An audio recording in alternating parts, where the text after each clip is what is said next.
अस्सलाम वालेकुम नादरीन। खान साहब के बारे में मशहूर है कि खान साहब यू टर्न लेने में बहुत माहिर हैं। यू टर्न लेने से पहले खान साहब ने जनरल कमर जावेद बाजवा के बारे में बड़े कसीदे पढ़े, और वो कसीदे क्या हैं, पहले इस वीडियो को देखें। मैंने सबसे ज्यादा मुखालफत की है। मेरे ख्याल में जो जनरल बाजवा है ये सबसे ज्यादा न्यूट्रल और प्रो डेमोक्रेटिक जनरल है मेरे ख्याल में। इसने कौन सी ऐसी चीज की है मुझे बताएं। सिर्फ नवाज शरीफ की मदद नहीं की तो खिलाफ हो। जनरल बाजवा ने जिस तरह इस हुकूमत की मुश्किल वक्त में मदद की, जिस तरह उसने हमारे साथ, मैं ये कहना चाहता हूं आज जो हमारे पास जब एक मुल्क पे पैसा नहीं था, 2 साल पाकिस्तान की फौज ने असल में अपने डिफेंस एक्सपेंडिचर पे कट लिया। सारी जो आप मेरी मैनिफेस्टो के अंदर मेरी फॉरेन पॉलिसी देख लें, सबके पीछे आज हमारे साथ फौज खड़ी हुई है। फौज के ऊपर बड़ा इंपॉर्टेंट है समझना, आर्मी चीफ के ऊपर एक एस्टेब्लिशमेंट होती है जनरल जिया की, एक होती है जनरल मुशर्रफ की, एक है जनरल बाजवा की। टोटली एक डेमोक्रेटिक गवर्नमेंट के साथ खड़े हैं। ये जनरल बाजवा एक सुलझे हुए आदमी है, एक वो उसके अंदर ठहराव हुआ है, इसलिए वो बर्दाश्त कर रहे हैं। कोई और फौज में होता बड़ा रिएक्शन आना था, गुस्सा तो बहुत है अंदर इस वक्त जी, लेकिन मुझे पता है कि वो बर्दाश्त कर रहे हैं क्योंकि वो बिलीव करते हैं डेमोक्रेसी के अंदर। When you talk about military, you actually talk about the army chief. The military changes under every army chief. So military under General Musharraf would be different. And I opposed him. A military under General Bajwa, this current army chief, he is probably the most pro-democratic military man we've seen. आप सोचे कि मुझे कोई कहे कि army chief, कोई बाहर का लीडर कहे कि आर्मी चीफ आपका दहशतगर्द है और इमरान खान बहुत अच्छा है, मैं अपनी तौहीन दूंगा। मेरे मुल्क के चीफ को कह रहा है कि वो दहशतगर्द है, मतलब कि मैं, यानी असल में तो वो कह रहा है कि पाकिस्तान का जो चीफ मिनिस्टर है, प्राइम मिनिस्टर है, उसकी फौज दहशतगर्द है। ये था वो कलाम जो खान साहब गाया करते थे आर्मी के बारे में, एस्टैब्लिशमेंट के बारे में। फिर वक्त गुजरता गया, फिर खान साहब को जब ये मालूम हुआ कि जो लॉलीपॉप मैंने अवाम को दिया है, मुर्गियों का, नौकरियों का, फलां फलां, अब मैं उसके अंदर नाकाम हो रहा हूँ। तो फिर खान साहब ने क्या किया, जिसके अंदर खान साहब मशहूर है, जिसके अंदर खान साहब माहिर है, खान साहब ने यू टर्न ले लिया और अवाम को लॉलीपॉप दे दिया। तो अब मैं ऐसा करता हूँ, एक तहरीक शुरू करता हूँ।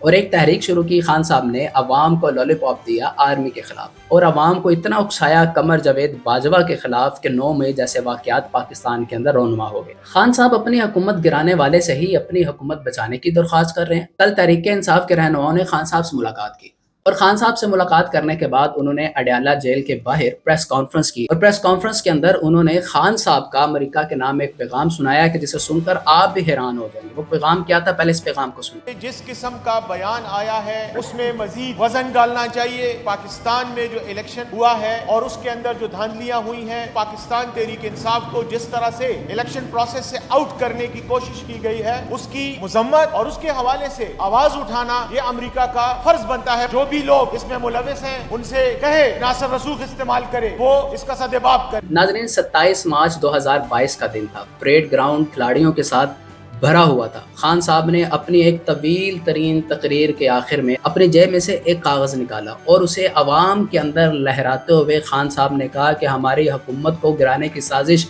बैरून मुल्क से हो रही है, दूसरे मुल्कों से हमारे हुकूमत को गिराने की साजिशें हो रही है। खान साहब ने अपनी उस तकरीर के अंदर उस मुल्क का नाम नहीं लिया कि जो खान साहब की हुकूमत को गिराने की साजिश कर रहा था। अलबत्ता 4 दिन बाद खान साहब ने उस मुल्क का नाम लिया।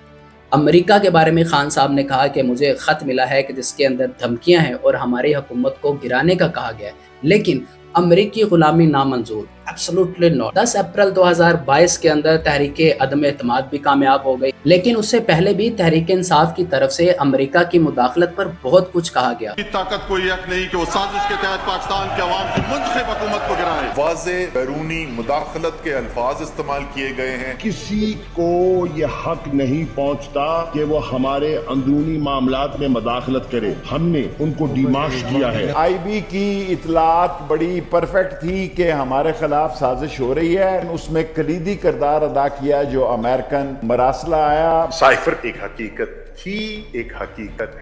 नाज़रीन, अदम एतमाद के बाद तहरीक इंसाफ ने अपने कारकुनों को इस बात पर मुत्तफिक किया कि हमारी पार्टी को कमजोर करने वाली बैरूनी ताकत है और हमारी हुकूमत को गिराने वाली भी बैरूनी ताकत है। मुल्क के अंदर हंगामी हालात पैदा हो गए, और तो और DGIS और DGISPR ने भी प्रेस कॉन्फ्रेंस की لیکن خان صاحب لاڈلے تھے، خان صاحب اپنی بات سے پیچھے ہٹنے والے نہیں تھے۔ پھر فروری 2023 کے اندر خان صاحب نے امریکی ادارے وائس آف امریکہ کو اپنا انٹرویو دیا، اور اس انٹرویو کے اندر انہوں نے کہا کہ جیسے جیسے وقت گزر رہا ہے، شواہد نظر آ رہے ہیں، تو ایسا معلوم ہوتا ہے کہ ہماری حکومت کو کسی بیرونی طاقت نے نہیں بلکہ قمر جاوید باجوہ نے گرایا تھا۔ اب یہ بھی ایک یو ٹرن تھا، اور اس یو ٹرن کے بعد امید کی جا رہی تھی کہ خان صاحب امریکی مداخلت سے پیچھے ہٹ جائیں گے، لیکن خان صاحب تو خان صاحب ہے، انہوں نے اپنے ایک موقع پر کھڑا ہونا مناسب نہیں سمجھا۔